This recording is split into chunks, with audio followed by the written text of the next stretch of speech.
hood, falling out the hood, falling getting money like a real one should. I'ma take a sip, get a little lit back in a bit, meditate, I think I should. No, we ain't friends, got me on 10. First off, gotta say, I'm sorry again for the lack of content over the last 30 days. Kinda didn't realize it was 30 days. Like, I'm not gonna lie to you guys.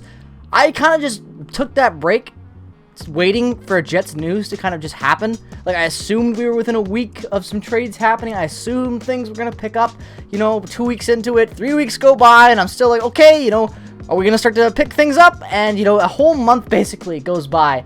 And only now are we finally starting to see some dominoes fall. And, we can start to kind of talk about hockey again. Like, it's already August 14th. The Young Stars Classic is September 13th, I believe, so we're almost 1 month away from the start of legit training camp hockey, which is exciting. But there's still lots that needs to be done about the Winnipeg Jets roster going into it. Chevy has been quiet, management has been quiet, and I'm not happy about it. And that's kind of what this video is about. I want to talk about the lack of trades and lack of direction we have seen regarding the back end, to be specific, the defensemen and the defensive core for the Winnipeg Jets. You've seen the Dubois trade go out. Blake Wheeler is gone. Like, that is two huge moves from the forward core. Mark Scheifele is still here. Connor Hellebuck is still here. Those are the last kind of big pieces that were going into this season with trade value. But obviously, us Jets fans have known that if we're going to see any real improvement over the long-term rebuild, retool of this, era that we're in right now, moving out, defensemen we don't need anymore, i.e. Nate Schmidt, Brendan Dillon, and arguably Neil Pionk and Logan Stanley, that's got to start happening really soon. And I do not like that the defensive logjam is still there. Like, we have a big problem with defense right now. We're not going to get in any young players. We're still going to have issues of, who draws into what matchups and blah, blah, blah. Logan Stanley is still here. Dylan DeMello is still here, obviously, thank God. And Josh Morrissey and all those guys are here as well. But outside of, Dylan DeMello, Josh Morrissey, and Dylan Sandberg, that's really... Everyone else is expendable back there to make room for the future. And I don't know, I just think that it's kind of concerning that we haven't seen any major moves. Now, I know the trade market has been pretty damn slow, and the only big defenseman we've seen get moved in the last few weeks was Erik Karlsson. And again, Erik Karlsson getting traded kind of makes sense. We've seen that name everywhere for the last 2 years, it seems like. So him going in that trade made sense. It happened. Good. Glad it happened. At the end of the day, though, the Jets still have pieces, and you still need to make moves. Let's not forget about that. You have a lot to do before the start of the season comes up. Training camp is going to be here sooner than later, and you're going to be able to gauge what prospects you think are going to have the best chance of making this team come preseason. And the Jets just don't have any spots. Forward-wise, they're great. Lots of forwards potentially could be getting looks next year in the prospect side of things. But defensively speaking, guys, we're screwed if we don't make any trades. Ask yourselves, do you want an older Nate Schmidt, an older Brendan Dillon, an older, less responsible Neil Pionk on the blue line going into the next season with an already, worse forward core, arguably? It's really, again, it's weird how we are right now. We're in this weird bubble retool. We don't even know what we're going to be next year. But, again, I come back to this cause of concern. I don't like how...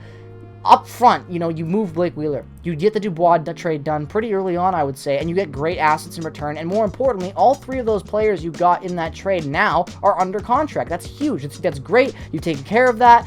Everyone's signed from that trade. Everything from that trade is done. That's great. Your entry levels have been signed for the guys who need to do them. Everything that needed to be done has been done. Now you're at the point where you need to start doing the extra moves to make this team better going into next year. And I'm sorry, but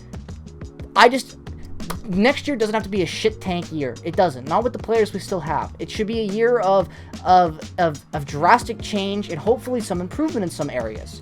And you're not going to get that improvement if you roll out the exact same mediocre defensive core with the logjam issue still there and all these young players trying to break into the team next year. If Ville Heinola doesn't make the team next year, that pick is officially a bust. Declan Chisholm looks like he's ready to push and make the team next year. That needs to happen because I would much rather have Declan Chisholm trying to fight for this team as a press box defenseman than Logan Stanley at this point. And there's just so many other examples like that. With Neil Pionk being the way Neil Pionk plays, Brendan Dillon, Nate Schmidt especially, that contract of $6 million.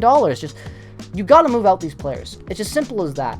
Like, I know this is ranty, and I'm not coming at you with stats and that, because you don't need to. We've talked about this as Jets fans for years now. We've known this issue has been building with every passing season, and now we're at the point where it seems we're retooling, it seems we're having a change of identity, yet this team refuses to move the players it needs to move. Now, obviously, I could make this rant video, have it uploaded for you guys tomorrow. You're watching this right now, and boom, Chevy trades Nate Schmidt and retains a bit of cap and moves him out and creates a roster spot. That could happen anytime, obviously.